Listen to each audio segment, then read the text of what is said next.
में सुंदर है दौरान चाहे कृष्ण तो हो जाए तो चलिए हम सभी के बीच भगवान वंदना करेंगे। ओ जो भी दिल से पुकारे तुझको तो बोलो जय जय जय। बिल्कुल दोनों हाथ ऊपर करके जय कर लगा रहे हैं तो बोलो जय जय जय। बिल्कुल दिल से बुलाना सुन जय बोल भगवान वाली महाराज की। और बिल्कुल ताली बजनी चाहिए।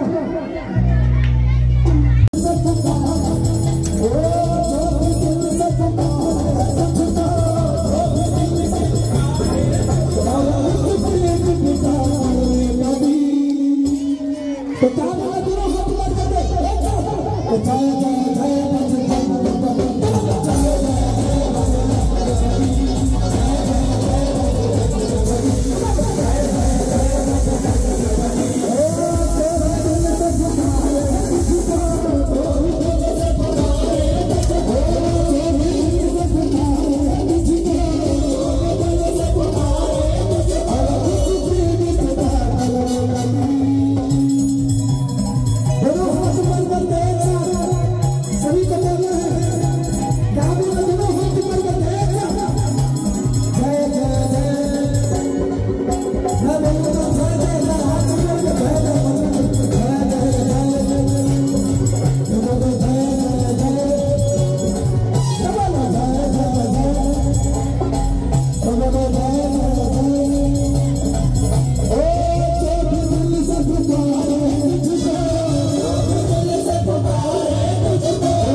ताली बजाते हुए जय